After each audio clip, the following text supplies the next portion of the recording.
noite.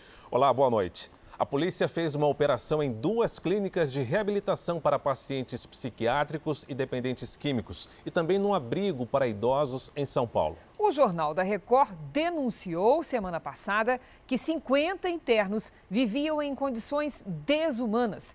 Os proprietários e funcionários da clínica devem ser indiciados por tortura e lesão corporal. Os policiais se dividiram em 3 endereços da capital paulista. Com mandados de busca e apreensão, vistoriaram 2 clínicas de reabilitação, uma feminina e uma masculina, além de um abrigo para idosos. Todos os imóveis já estavam vazios, sem pacientes ou funcionários. Mas os investigadores encontraram indícios do que suspeitavam: ambientes degradados com acomodações precárias, móveis quebrados e muita sujeira. As pessoas que porventura estivessem lá provavelmente estavam sendo muito maltratadas. O Jornal da Record denunciou na semana passada que pacientes das 3 clínicas diziam sofrer maus tratos e tortura. Apanhava amarrada, enforcava a gente, amordaçava para a gente não gritar. Este vídeo mostra uma das supostas agressões. Pacientes dizem que eram espancados por funcionários e por um dos proprietários.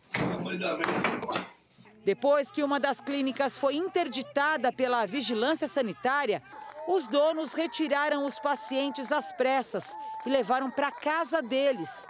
Mais de 50 pessoas dormiam amontoadas no chão e passavam fome. Após os vizinhos chamarem a polícia militar, o local foi esvaziado. Alguns pacientes levados para o hospital, outros voltaram para o convívio da família ou foram encaminhados para outras clínicas.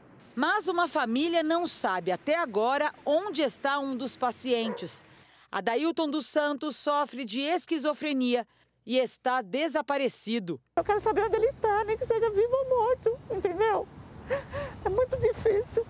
A polícia já ouviu pacientes e ex-funcionários das 3 clínicas e diz não ter dúvidas dos crimes de maus tratos e lesão corporal. Há ainda a suspeita de que o proprietário, além de ter um comportamento agressivo com os pacientes, também assediaria mulheres internadas na clínica feminina. Monitores que trabalharam lá contam que não denunciaram por medo, já que a mulher dele fazia ameaças com uma arma. Dizia que tinha várias armas dentro de casa, que tinha uma 12, que tinha um 38. E eu estou denunciando ela com muito medo de ser reconhecido. Eu acredito que agora, com todos os elementos que nós vamos fornecer à Justiça, eles irão com certeza nos ajudar a completar o nosso trabalho e levar esse pessoal todo para responder na Justiça. Veja agora outros destaques do dia. Ministro da Educação deixa o governo antes da posse. Governo prorroga auxílio emergencial por 2 meses. Desemprego cresce e atinge quase 13 milhões de brasileiros. Polícia faz operação contra principal grupo de matadores do Rio de Janeiro. Ciclone do tipo bomba causa destruição na região sul.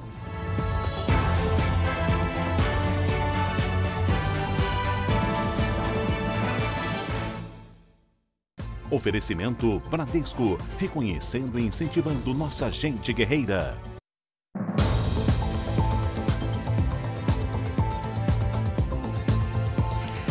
Denúncias de assédio sexual a alunas de 2 colégios particulares do Rio de Janeiro estão sendo investigadas pelo Ministério Público Estadual. Algumas histórias só foram reveladas anos depois de terem acontecido. 6 professores já foram demitidos. Ela tinha 16 anos quando diz ter sido assediada por um professor. Quando ele se levantou e eu também para sair da sala, ele se posicionou na minha frente, pegou na minha cintura e me deu um beijo na boca. Mas só 6 anos depois, decidiu denunciar. Eu só perguntei para ele o que foi isso. E ele riu e disse, é só um selinho de amigo. Meu medo era isso, implicar nas minhas notas e dele fazer alguma coisa comigo também fora da escola. A coragem veio depois que outra aluna publicou esta semana em uma rede social um caso envolvendo o mesmo professor. A postagem encorajou outras estudantes a denunciar. E agora, 4 professores são suspeitos de assediar meninas na mesma escola particular no Rio de Janeiro. Eles foram demitidos. As reações foram diversas. Teve professor que ficou simplesmente calado, né, um pouco com cara de assustado, outros pediram desculpa, né, outros, né, citaram que talvez a carreira tenha acabado. Esse é o segundo caso de assédio em escolas particulares no Rio só este mês. Uma escola tradicional demitiu 2 professores pelo mesmo motivo. 8 mulheres, entre mães e denunciantes, já foram ouvidas pela polícia.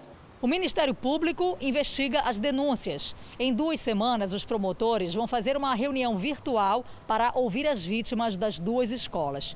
Se o crime for comprovado, os professores podem pegar de 1 a 2 anos de prisão. Nós temos que acolher essas adolescentes, temos que legitimar os seus sentimentos, levar a sério, de tentar tomar providências imediatas, de falar sobre isso. Apesar das denúncias terem sido feitas bem depois dos assédios, quem passou por isso não consegue esquecer. A coação é o maior motivo hoje de muita gente não relatar, não falar. A gente tem voz sim, uma pode não ter voz, mas mais de uma, com certeza. Na Grande São Paulo, uma mulher matou a própria filha de 9 meses. Segundo a polícia, ela pode ter tido um surto provocado por doenças psiquiátricas.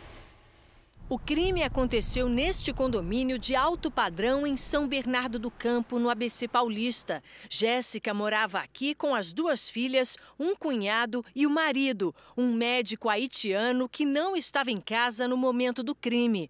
No meio da manhã, sem que nada de anormal tivesse acontecido, a mãe de 27 anos atacou a filha mais nova com um canivete. A bebê de 9 meses morreu na hora. A polícia foi chamada pelos vizinhos que ouviram os gritos. Segundo a polícia, a mulher ainda teria tentado agredir o cunhado e a filha de 4 anos que estavam no apartamento. Jéssica foi presa em flagrante e o caso registrado como homicídio qualificado. Em depoimento na delegacia, ela afirmou sofrer de problemas psiquiátricos e tomar remédios controlados. Nos próximos dias, ela deve passar por exames que comprovem o surto, que pode ter sido desencadeado pela depressão pós-parto. No Brasil, o problema atinge cerca de 25% das mães. Os sintomas de depressão aparecem logo após o parto ou até 1 ano e meio depois do nascimento do bebê. E, segundo especialistas, é uma doença mental devastadora e que, em casos extremos, pode resultar em suicídio ou mesmo assassinato de bebês. Elas com certeza não estão em plena sã consciência. O sentimento de ojeriza, o sentimento de aversão, ele é tão intenso que ela não vê outra alternativa senão acabar sufocando ou matando a criança. Então, sim, e ela evidentemente não faria isso se ela estivesse num estado normal. 2 irmãos suspeitos de fazer parte de um grupo de extermínio foram presos hoje no Rio de Janeiro. As investigações do Ministério Público e da polícia descobriram que o serviço dos matadores era cobrado de acordo com a vítima. O dono dessa casa é suspeito de ser um matador de aluguel. Para a polícia, Leonardo Gouveia da Silva comandaria o escritório do crime. Homens que agiam como grupo de extermínio ao matar por encomenda há pelo menos 10 anos. O valor das execuções dependia do alvo e podia chegar até R$1,5 milhão de reais. O irmão de Leonardo, Leandro Gouveia da Silva, também foi preso. Os 2 são ex-policiais militares. As ações criminosas da quadrilha eram sofisticadas e usavam drones para monitorar as vítimas. Eles acompanhavam por meses a rotina daquelas vítimas que estavam como alvos para morrer e numa data oportuna eles executavam elas friamente, covardemente, sem chance de defesa e com essas armas de grosso calibre. Leonardo teria se tornado chefe do grupo depois que outro ex-PM, Adriano da Nóbrega, foi morto em uma ação da polícia na Bahia. Adriano chegou a ser investigado por envolvimento na morte da vereadora Marielle Franco e do motorista Anderson Gomes. O escritório do crime foi uma das linhas de investigação no caso Marielle. Os executores da vereadora tinham amizade com esse grupo de extermínio. Essa aproximação pode ter ajudado Rony Lessa e Elcio de Queiroz a despistar a polícia na noite do assassinato. Marielle foi executada em 14 de março de 2018. Na mesma noite, a 30 quilômetros de distância, o empresário Marcelo Diotti também foi assassinado no estacionamento desse restaurante. Para a polícia, o empresário foi executado pelo escritório do crime. Nós entendemos que esse crime foi cometido para desvirtuar a investigação, no sentido de que as equipes da ADH elas fossem para locais diferentes para dificultar as investigações iniciais. Um ex-policial militar é o segundo suspeito da morte do adolescente Guilherme Silva Guedes, de 15 anos. A repórter Giovana Rizardo tem as informações. Boa noite, Giovana. Oi, Cristina. Boa noite para você, para o Fara, a todos. A Polícia Civil de São Paulo agora procura Gilberto Eric Rodrigues. Ele fugiu do presídio Romão Gomes em 2015 e foi condenado por homicídio e por chacina. Gilberto usava nome falso e trabalhava como segurança para o sargento Adriano Fernandes de Campos, que está preso pela morte de Guilherme. O caso aconteceu no dia 14 e, segundo a polícia, os dois faziam segurança num terreno perto da zona sul da cidade. O garoto teria sido confundido com assaltante e levado em um carro pelo policial militar e o ex-PM.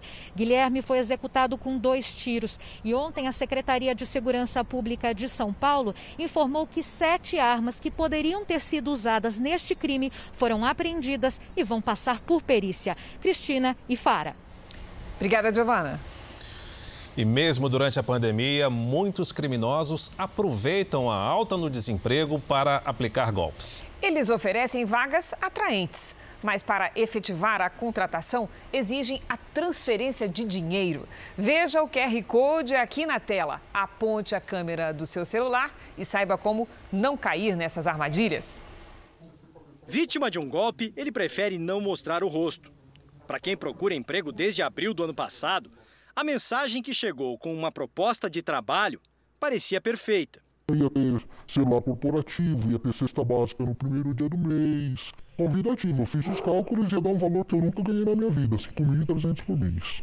Mas para pegar a vaga sem um carro próprio, ele teria que alugar um veículo pela empresa. Aceitou adiantar R$ 650 e no que seria o primeiro dia de trabalho, descobriu que o emprego não existia. Quando fui procurar, ela simplesmente virou para mim e falou: é golpe, moço. Essa empresa não existe aqui. A Associação Brasileira de Recursos Humanos alerta que momentos de crise no mercado de trabalho favorecem a ação dos criminosos.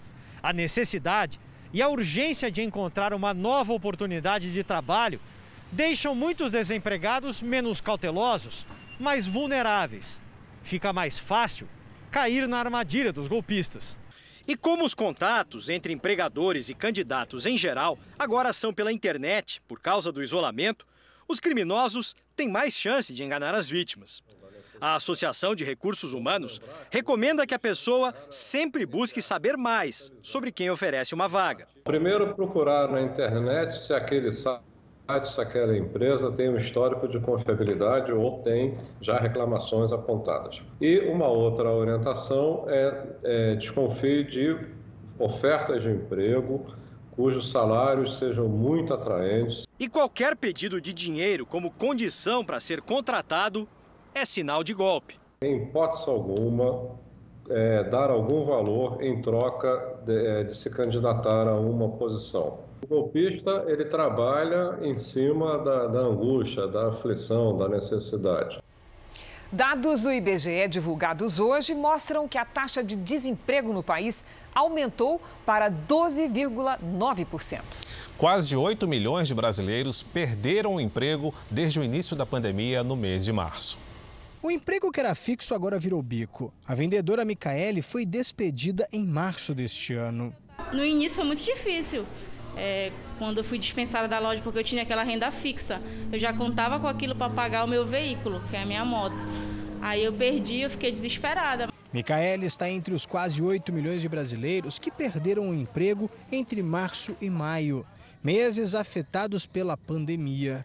De acordo com o IBGE, 12,7 milhões de pessoas estão desempregadas neste momento, o equivalente a 12,9% da população economicamente ativa. Pela primeira vez no país, menos da metade da população em idade produtiva está ocupada.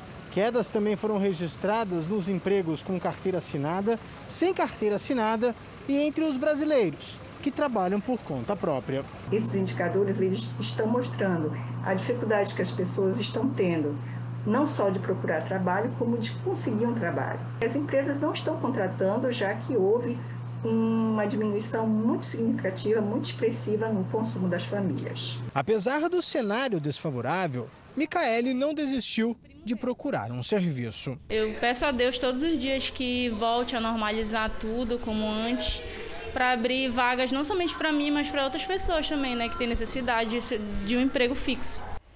E o agronegócio foi o setor que resistiu com mais firmeza à crise retratada pelo IBGE na pesquisa sobre o desemprego.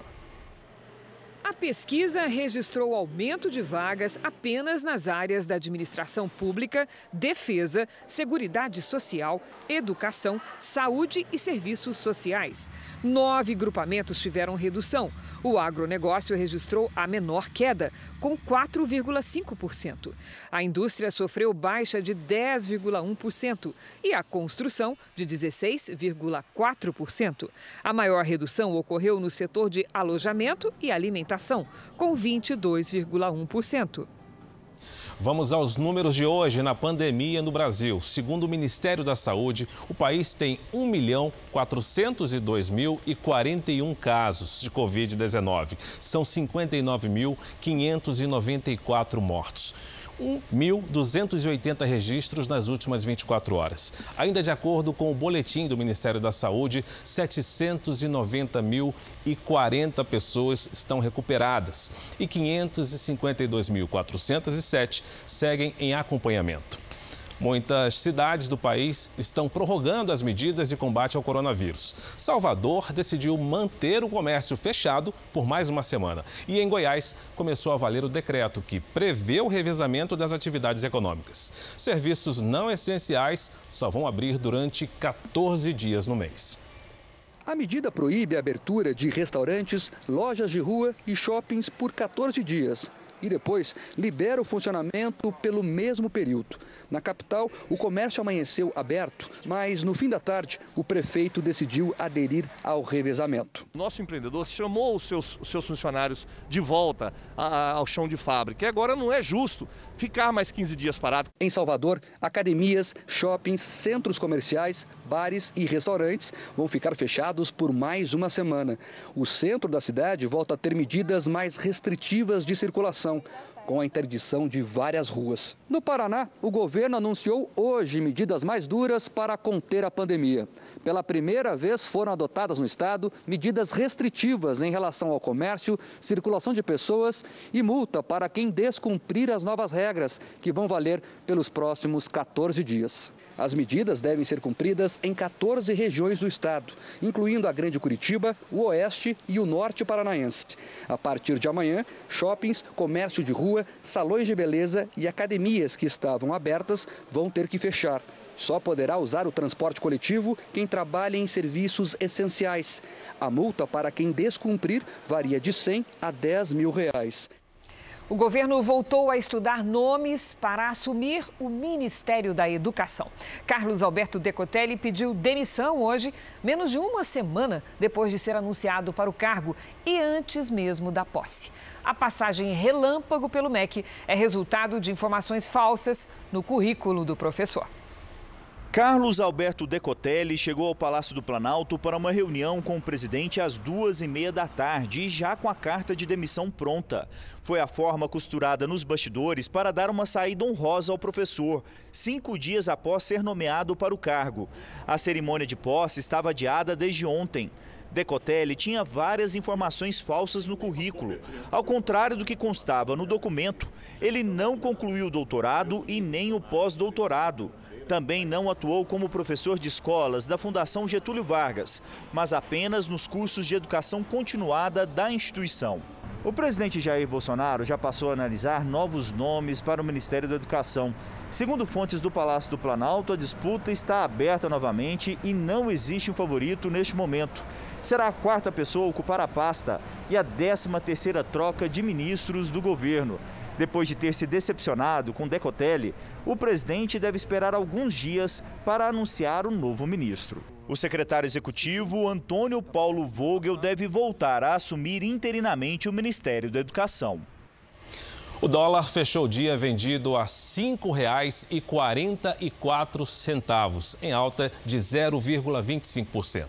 Especialistas afirmam que essa subida da moeda tem a ver com o temor de uma segunda onda de coronavírus que afeta os mercados tanto na Europa como nos Estados Unidos, além de tensões políticas entre os americanos e os chineses. Vamos agora com a opinião do jornalista Augusto Nunes. Boa noite, Augusto.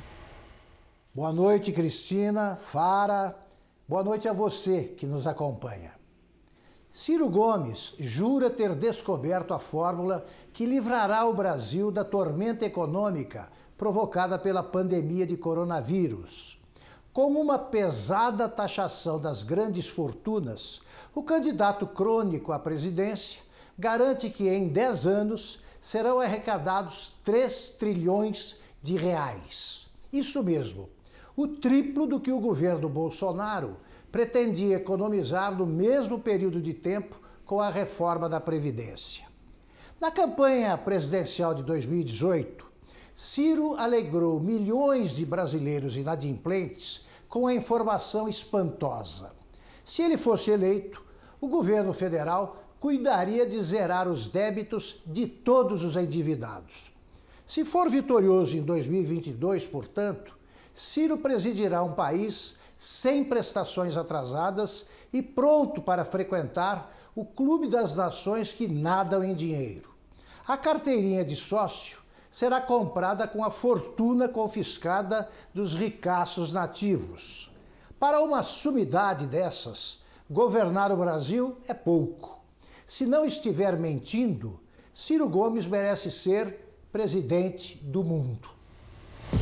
Veja daqui a pouco, ciclone provoca mortes e estragos no sul do país. E veja também, profissionais de saúde são flagrados em festa clandestina.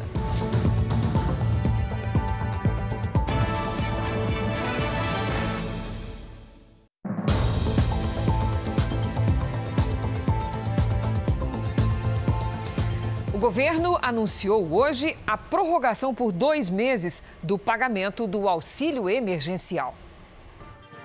A cerimônia no Palácio do Planalto foi concorrida, com a presença do primeiro escalão do governo e dos presidentes da Câmara e do Senado. O presidente Bolsonaro destacou que a prorrogação do auxílio emergencial por mais 2 meses vai garantir o sustento da parte mais vulnerável dos brasileiros, que ainda sofrem os efeitos da pandemia na renda. Obviamente, isso tudo não é apenas para deixar a economia funcionando, viva, mas também para dar o sustento a essas pessoas. Nós aqui que estamos presentes sabemos que R$600 é muito pouco, mas para quem não tem nada, isso é muito. São mais 2 prestações e nós esperamos que ao final dela a economia já esteja reagindo para que nós voltemos à normalidade o mais rapidamente possível, obviamente, sempre tomando cuidado com o bem maior de todos nós, que é a nossa vida. O ministro da Economia, Paulo Guedes, acredita que o maior impacto econômico da pandemia já passou. Os dados que começam a surgir agora são de que o fundo do poço foi em abril, o fundo do poço econômico. O secretário da Receita me dizia que as notas fiscais eletrônicas entre empresas estão, esse mês de junho, acima de junho do ano passado. O consumo de energia está só 4% abaixo do mesmo mês do ano passado, certo, ministro? Então, são anedóticos ainda, um sinal aqui, um sinal ali, mas mostrando que o Brasil está com os sinais vitais ligados. Por causa do combate à pandemia do coronavírus, a maioria dos municípios ainda apresenta restrições ao comércio e à movimentação das pessoas. E com isso, muitos trabalhadores continuam sem renda. O auxílio emergencial, com 3 parcelas de R$ 600, garantiu recursos para cerca de 60 milhões de trabalhadores informais, microempreendedores, autônomos e desempregados. E agora foi prorrogado por mais 2 meses para atender ao mesmo público. De acordo com o ministro da Economia, a ideia é escalonar os pagamentos para que os beneficiários sejam atendidos pelo maior tempo possível, com 4 parcelas em 2 meses. Uma de R$ 500 no início de julho, outra de R$ 100 no fim do mês, outra de R$ 300 no início de agosto e a última de R$ 300 no fim de agosto. Os pagamentos das 3 primeiras parcelas ainda não foram concluídos. Os beneficiários estão distribuídos em 4 lotes com calendários diferentes. O cadastro para receber o auxílio vai até o dia 2 de julho, depois de amanhã. O presidente da Câmara, que defendia mais 2 parcelas de R$ 600, elogiou a decisão do governo e espera agora que a discussão avance para um programa permanente de renda mínima. Tenho certeza que através dessa decisão nós temos 60 dias para que o governo, junto com o parlamento e com a sociedade, possa construir um novo programa baseado no cadastro único e pagando um auxílio permanente com foco correto naquelas famílias que de fato vão continuar precisando do auxílio e a partir daí passe a ser uma renda mínima para todos os brasileiros. Também hoje a Justiça derrubou a liminar que obrigava o presidente Bolsonaro a usar máscaras em espaços públicos do Distrito Federal. A ministra Damares Alves disse que os casos de violência contra a mulher e crianças durante a pandemia são maiores que os registros oficiais. A ministra da Mulher, da Família e dos Direitos Humanos foi a convidada do JR Entrevista. Damares explicou por que a violência contra a mulher cresceu pelo menos 37% durante a quarentena. A gente sabia que isso ia acontecer no Brasil. Por quê? A gente ia deixar dentro de casa o agressor e a vítima. E a gente sabia que isso ia acontecer. O número que você anunciou, desses 37%, é o número de denúncia no nosso serviço de recebimento de denúncia, o Ligue 180. Mas quando a gente vai para a Secretaria de Segurança dos Estados, a exemplo do estado do Acre, o registro já aponta em 600% o aumento. A ministra se emocionou ao falar da preocupação com as crianças no isolamento social. Desculpa o excesso de emoção, mas é que a gente está lidando com isso todo dia. As imagens estão chegando para nós. As poucas imagens que estão chegando estão nos tirando o sono. 89% do abuso no Brasil acontece dentro de casa. E o que aconteceu nessa pandemia? Nós trancamos a presa com o predador. Você pode assistir ao JR Entrevista com a ministra Damares Alves às 10 da noite na Record News e no canal do YouTube do Jornal da Record. E os melhores momentos desse encontro você também pode rever no JR 24 Horas. Veja a seguir: venda de eletrônicos baratos pela internet era golpe. E também, irmãs gêmeas separadas no berço se reencontram quase 30 anos depois.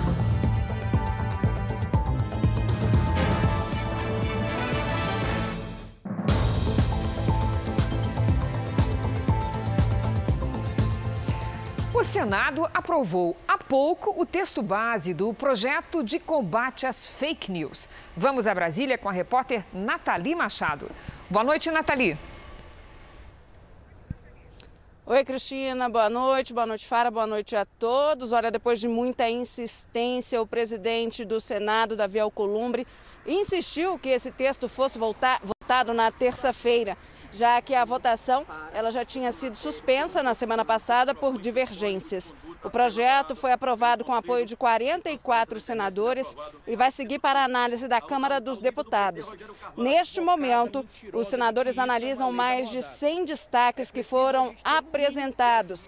Já a Câmara finalizou a votação da medida provisória que prevê a concessão de crédito para pequenas e médias empresas para elas pagarem salários durante a pandemia do novo coronavírus.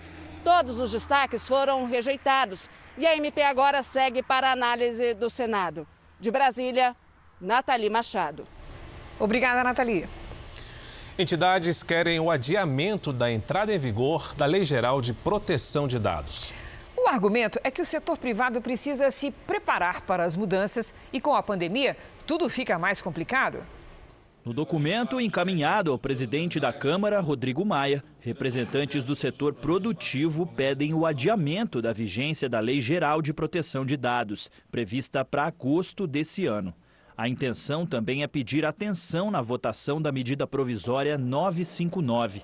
A MP adia para maio de 2021 a entrada em vigor da Lei Geral de Proteção de Dados. Nós devemos entender que o tratamento a esse assunto ele é extremamente complexo nas três áreas, tanto na área pública e as três instâncias de poderes, federal, estadual e municipal, como também a entidade privada, que é complexa e demanda técnicas importantes para que a gente possa fazer essa equação. Em meio a um estado de calamidade pública, representantes do setor produtivo defendem direcionar recursos humanos e financeiros para superar esse momento de pandemia. Além disso, eles pedem a criação da Autoridade Nacional de Proteção de Dados, que viria a regulamentar a lei e auxiliar as empresas. O órgão ainda não foi criado e o presidente Bolsonaro precisa indicar 5 diretores para serem sabatinados pelo Senado. O setor econômico, de uma maneira geral, vai precisar de uma autoridade que venha disciplinar e regulamentar como vai se dar, na prática, a aplicação da lei. E agora, até o presente momento, a gente não tem isso. Apesar disso, os representantes defendem a lei. Uma lei como essa, ela é importante para o comércio internacional e para a imagem do país. A imensa maioria dos países desenvolvidos tem leis sobre o tema. E, em muitos casos, a existência de uma lei com níveis semelhantes de proteção no país parceiro é um requisito indispensável para que os dados possam trafegar entre os países. Por exemplo, entre o Brasil e a União Europeia, que já tem uma legislação sobre o tema. A discussão acontece em meio a um crescente compartilhamento de informações e dados na internet. Com a pandemia, a prática tem se tornado ainda mais comum para fazer compras online, por exemplo. A intenção é regulamentar o que acontece com as informações dos usuários depois que são colocadas nas redes. Esse professor entende que a Lei Geral de Proteção de Dados é bastante abrangente, que ela cria direitos para o cidadão e exige regras e adequações que não são rápidas. É uma lei que tem uma abrangência fenomenal, talvez só semelhante à própria Constituição Federal em termos de amplitude.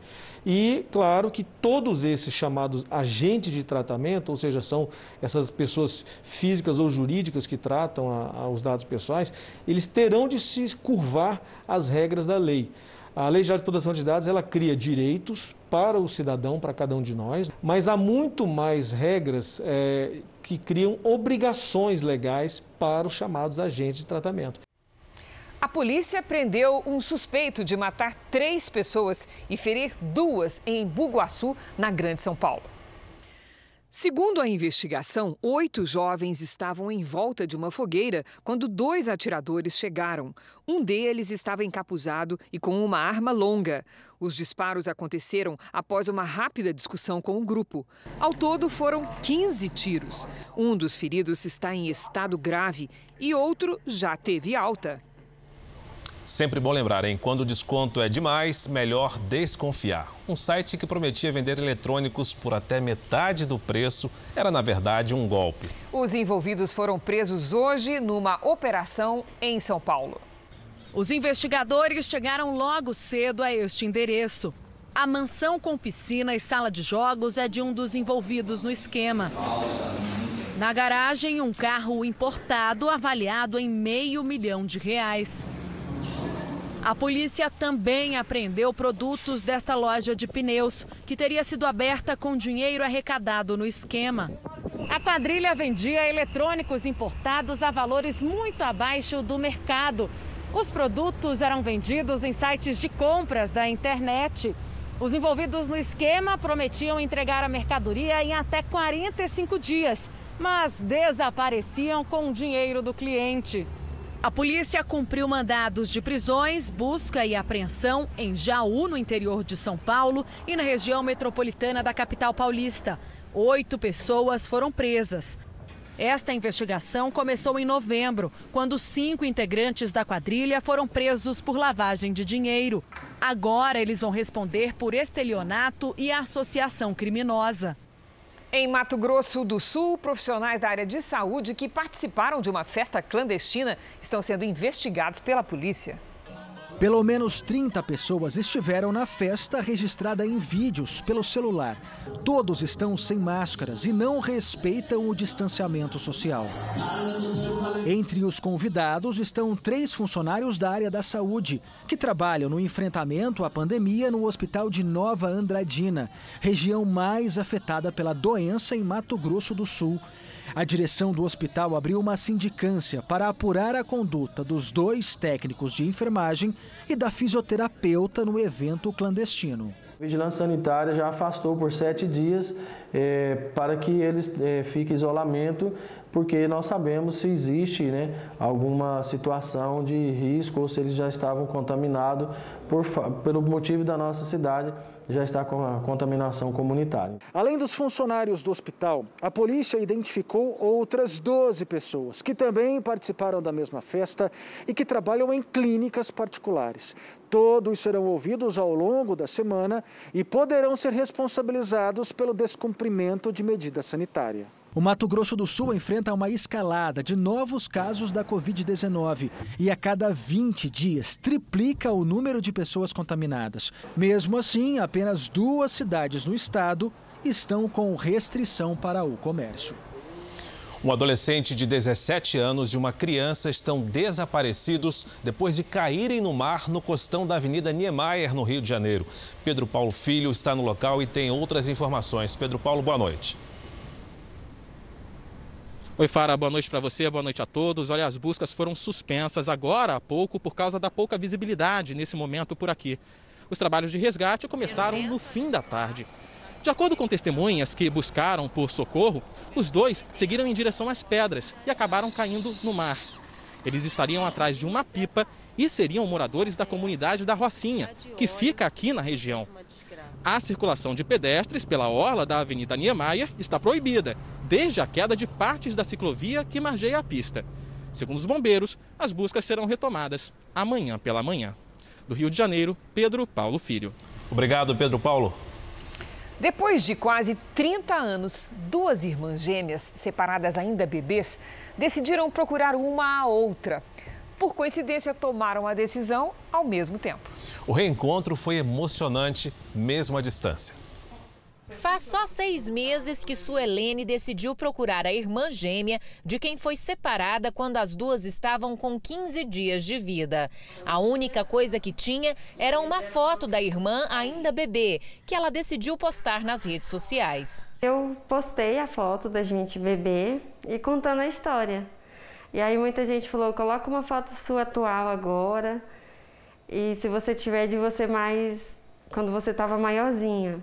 Aí eu fui, postei e foi de um dia para o outro, assim, muito compartilhamento, muita visualização. Depois que a história foi compartilhada inúmeras vezes, por coincidência, a Marina, que é irmã da Suelene, mora no interior de São Paulo, também decidiu que era hora de começar a procurar a irmã. Deu tudo certo e em poucos dias as 2 finalmente se encontraram através da internet. Ai, meu Deus, eu não tô acreditando ainda. O Vitor é radialista em Goiatins, no Tocantins, cidade onde as 2 nasceram. Foi ele quem descobriu que as 2 irmãs estavam se procurando. Foi uma coisa muito gratificante e eu fiquei muito feliz por isso, por ter essa parcela de contribuição. Suelene está em Goiânia e, por causa da pandemia, ainda não pôde ir ver a irmã pessoalmente. A mãe das gêmeas mora em Brasília e entregou as filhas para famílias diferentes porque enfrentava problemas financeiros. A vontade das 2 agora é de dar um abraço apertado para matar a saudade de quase 30 anos. Uma vida inteira. Uma vida. Eu não esperava isso, em meio a tanta tristeza com essa pandemia, eu recebi um presente desse. O governador do Amazonas, Wilson Lima, do PSC, foi o principal alvo de uma operação da Polícia Federal com autorização do Superior Tribunal de Justiça. A Operação Sangria investiga superfaturamento e desvios de dinheiro na área da saúde. A Polícia Federal chegou a pedir a prisão do governador. 8 pessoas foram presas por suspeita de envolvimento em organização criminosa que, segundo o Ministério Público Federal, teria lucrado com a negociação de 28 respiradores comprados pelo governo Wilson Lima de uma importadora de vinhos em abril, no auge da pandemia no Amazonas. Entre os presos estão a atual secretária de Saúde do Amazonas, Simone Papaz, o ex-secretário adjunto de Saúde, João Paulo Marques dos Santos, que assinou o contrato da compra, e Fábio José Antunes Passo, dono da importadora de vinhos que vendeu os equipamentos hospitalares ao governo.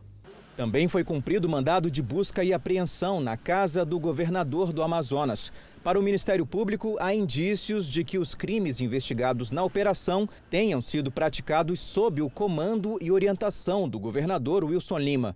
A Polícia Federal chegou a pedir a prisão dele, mas o ministro Francisco Falcão, do Superior Tribunal de Justiça, disse que, ao menos no momento, o pedido não se justificava.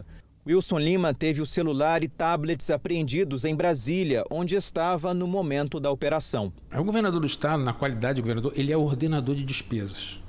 Então ele tem uma responsabilidade porque é ele que determina ao final o pagamento ou não de qualquer despesa nesse sentido. As pessoas estão morrendo todos os dias, dependendo desesperadamente desse equipamento, desses recursos que foram destinados pelo governo federal para o estado do Amazonas. A investigação mostrou que a loja de vinhos comprou os respiradores de uma empresa que já fornecia equipamentos hospitalares ao estado e os revendeu ao governo por quase 3 milhões de reais, com lucro de cerca de 500 mil reais. Os equipamentos não servem para o uso em UTIs no tratamento de pacientes graves. Além do superfaturamento, a investigação aponta direcionamento na contratação da importadora de vinhos, lavagem de dinheiro e montagem de processos com a suposta ajuda de servidores públicos para encobrir os crimes praticados.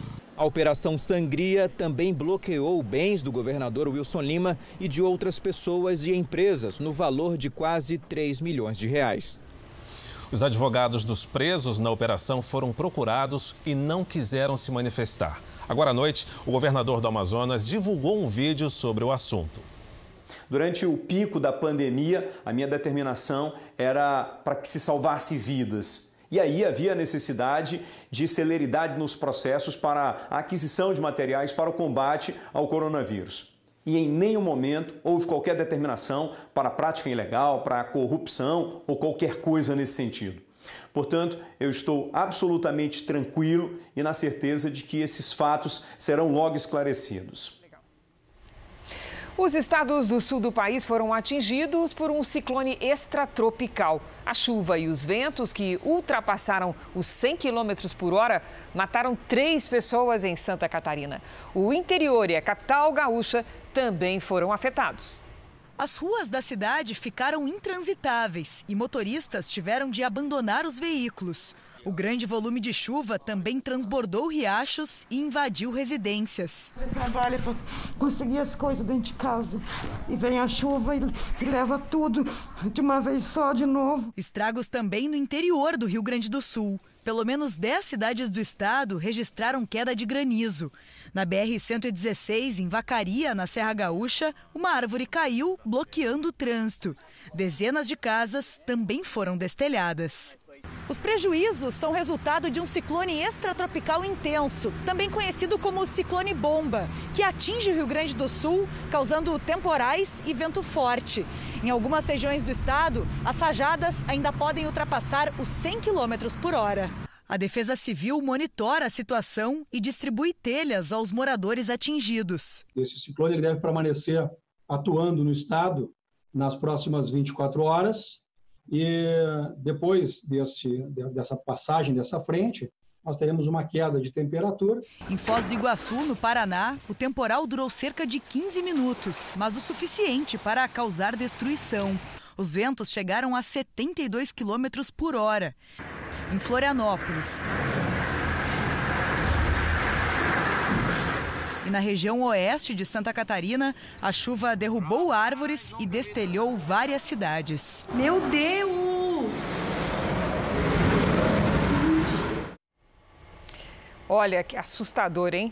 Isso é um assunto para minha amiga Lidiane. Lidiane, até quando segue esse alerta de temporais na região sul? Olha, chuva forte até amanhã, viu, Cris? Boa noite para você, para quem nos acompanha. Depois é só frio por lá. Já choveu tanto no Rio Grande do Sul que o Serviço Geológico do Brasil alerta para o risco de transbordamento do Rio Caí em São Sebastião do Caí nas próximas horas. A frente fria que virou o tempo na região sul chega nesta quarta-feira a São Paulo, trazendo muita ventania. As rajadas podem chegar a 100 km por hora entre Santa Catarina, São Paulo e Mato Grosso do Sul. O mar também fica agitado com ondas de até 4 metros entre o Rio Grande do Sul e o Rio de Janeiro. Tempo firme tem também, de Rondônia até o Rio de Janeiro e em grande parte da região Nordeste. Agora, do Acre até Sergipe tem aquelas famosas pancadas à tarde. Em Curitiba, mínima amanhã de 8 e máxima de 16 graus. No Rio de Janeiro faz sol e 29 graus. Em Brasília, máxima de 26. Em João Pessoa, chuva, sol e 27 graus. Em São Paulo, o destaque vai para a ventania. Se chover, vai ser bem passageiro. Mínima de 12 amanhã e máxima de 21. E eu já adianto que quinta-feira pode ser o dia mais frio do ano até agora, aqui na capital paulista. Opa, obrigada, Lidy. Até amanhã. Milhares de estrelas do mar chegaram a uma praia do estado americano da Carolina do Sul. Elas apareceram durante a maré baixa. As autoridades pediram que as pessoas não levem as estrelas e que, se quiserem, podem ajudá-las a voltar ao mar. Segundo especialistas, é comum elas surgirem na orla nesta época do ano. A União Europeia confirmou que vai reabrir as fronteiras para cidadãos de 15 países. Mas, em razão do coronavírus, o Brasil é um dos que foram excluídos. A reabertura das fronteiras para viagens não essenciais, como o turismo, será feita a partir de amanhã. No total, 15 países foram autorizados, entre eles Austrália, Nova Zelândia, Coreia do Sul, Japão e Uruguai, o único latino-americano. A China aparece com uma observação: a entrada só será aceita desde que Pequim também permita o ingresso de europeus. Um dos critérios para a liberação da entrada de estrangeiros no bloco foi o número de casos por 100 mil habitantes, entre 11 e 24 de junho. Ele deve ser menor que a média da União Europeia no período, que é de 16 casos por 100 mil habitantes. Da lista de beneficiados, o país com maior taxa foi o Canadá, com 14 casos por 100 mil habitantes. Já as nações que estão no topo do ranking mundial de casos de coronavírus, como Brasil, Estados Unidos e Rússia, foram barradas porque a taxa é maior do que o limite estabelecido. A lista da União Europeia é apenas consultiva e não obrigatória. Cada país do bloco é responsável por fiscalizar a entrada e saída de estrangeiros. Mas as restrições não valem para estudantes, trabalhadores sazonais, passageiros em trânsito, familiares de residentes, entre outros. A lista será revisada a cada 2 semanas. E os Estados Unidos podem atingir a marca de 100 mil casos de coronavírus por dia. O alerta foi feito hoje em Washington pelo diretor do Instituto Nacional de Saúde. A correspondente em Nova York, Heloísa Vilela, tem as informações. Heloísa, boa noite. Boa noite, Fara. Olha, durante um depoimento no Congresso, Anthony Fauci disse que o número de mortes por Covid-19 no país pode disparar.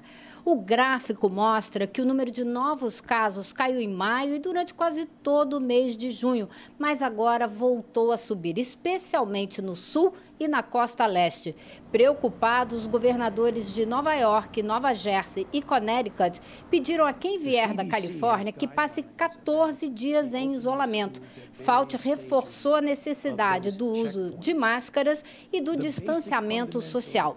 Os Estados Unidos compraram todo o estoque mundial dos próximos 3 meses do retroviral Remdesivir, aprovado aqui no país para tratamento emergencial da Covid-19. Fara, Cristina. Obrigado, Heloísa. O Uma farmacêutica indiana anunciou hoje que uma vacina para a Covid-19 vai ser testada em humanos. Pessoas saudáveis de todo o país estarão entre os voluntários. 12 vacinas já estão na etapa de testes em seres humanos. A comunidade internacional espera uma vacina segura até o ano que vem. E o Jornal da Record termina aqui. A edição de hoje na íntegra e também a nossa versão em podcast estão no Play Plus e em todas as nossas plataformas digitais. E à 00:30 tem Jornal da Record. Fique agora com a novela Apocalipse. A gente se vê amanhã. Até lá. Ótima noite para você.